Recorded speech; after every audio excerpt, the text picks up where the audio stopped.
Hi, I'm Brian from Hypnotherapy Changeworks. I'm a clinical hypnotherapist, psychotherapist, and NLP master practitioner. I'm also a senior lecturer at CPHT Brighton Hypnotherapy Training and CPHT Surrey Hypnotherapy Training as well. So you might have seen an article that was doing the rounds by the BBC. It came out yesterday. I've seen it all over Facebook. Basically, a study has come out yesterday from King's College London that reveals that more than half of the UK population has struggled with their sleeping during coronavirus lockdown.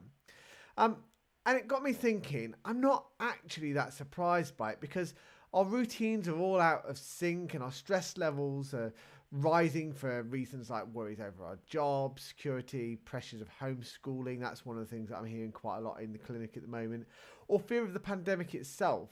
And it's been proven that stress obviously affects our sleep in a whole host of ways. So as adults, we're meant to get between 7 and 8 hours sleep per night. So I thought what I would do is I'd put together 5 things for you that can help you to get a good night's sleep and beat insomnia. So hopefully you find these useful, and if you do, please give this a share so that other people can get the benefits of it as well.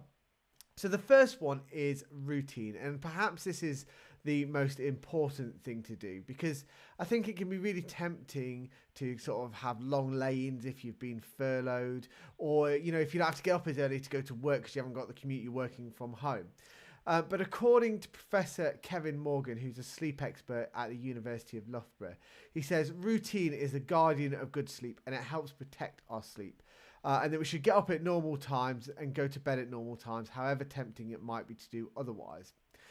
So many people that I see in the clinic find that their mind goes into overdrive at the precise moment that their head goes to hit the pillow as well.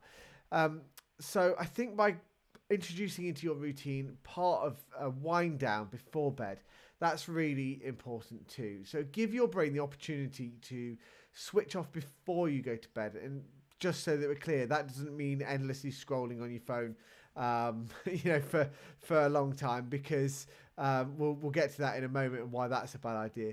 Because if you don't give yourself that time to wind down, what's going to happen is the moment that your head hits the pillow, your brain is going to then start going over everything, because that's the only time it's had to do it.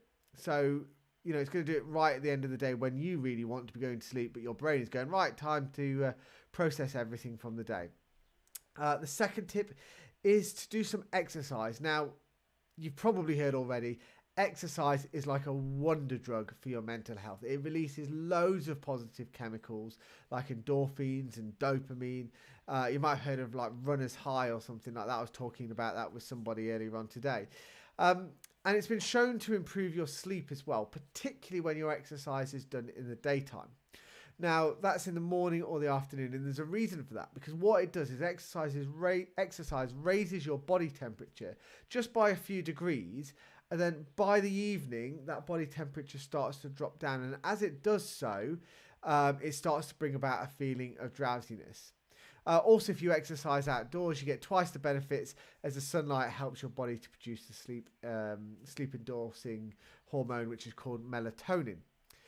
So I mentioned a few minutes ago about screens and not scrolling through Facebook, where I just mentioned that natural light helps produce sleep-promoting melatonin. Unfortunately, the light from screens that it emits, it's called blue light, it has the opposite effect.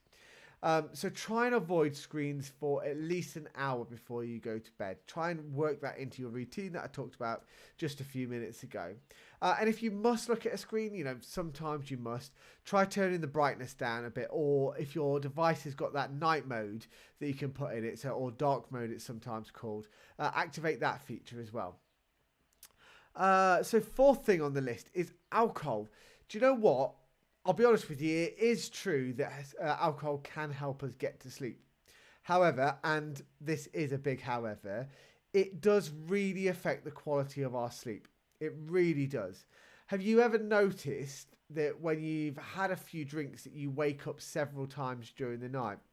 Now, there's lots of reasons for this, but one of them is because when you drink, it increases the chemical called adenosine, which is our sleep-inducing chemical. So melatonin makes us feel tired, but adenosine makes us physically go to sleep. The problem is when it's caused through alcohol, it falls away quite quickly as well. So it causes us to wake up much earlier than we plan to. Not to mention the extra toilet trips as well that you might find yourself taking during the night. The other problem is with alcohol and the way that it affects your sleep is it blocks REM sleep. And we talked about the effect that stress has on sleep already. Now, REM sleep is the part of the sleep cycle where we process our baggage of the day so that we can leave it behind us and wake up the next day feeling fresh, ready to take on the next day without feeling stressed or anxious. So if we don't get the chance to go into REM sleep, we're much more likely to carry that baggage over to the next day, feel more stressed. The more stressed we feel, the harder we'll find it to get to sleep the following day, and we get caught in a vicious cycle. And last, but certainly by no means least, try adding some relaxation into your nighttime routine as well. So many people that I help in my clinic say to me that when they start listening to my recording in bed at night, which I tell them to do, they fall asleep in just a few minutes. What it does is it allows them to focus their mind on something positive rather than letting it racing off in every direction. And it soothes them. It makes them feel more relaxed. So they feel more relaxed and they can just drift off nice and easily. So one of the things that I've been doing is on my Facebook page, you can scroll back and there's a load of relaxations that I did a few weeks back for Mental Health Awareness Week. But also, if you would like to get a download from me, the one that I give to everybody that comes to see me, I'm going to give that to you for free if you would like it. All you have to do is email me, info@hypnotherapychangeworks.co.uk, info@hypnotherapychangeworks.co.uk, and you can get, I will send that recording to you. You can also get it through Facebook if you go to Hypnotherapy Changeworks on Facebook and DM me through that as well. So I hope you found this interesting and I hope you found it helpful. Like I said, if you want that free relaxation, do drop me a message and I will get that sent out to you.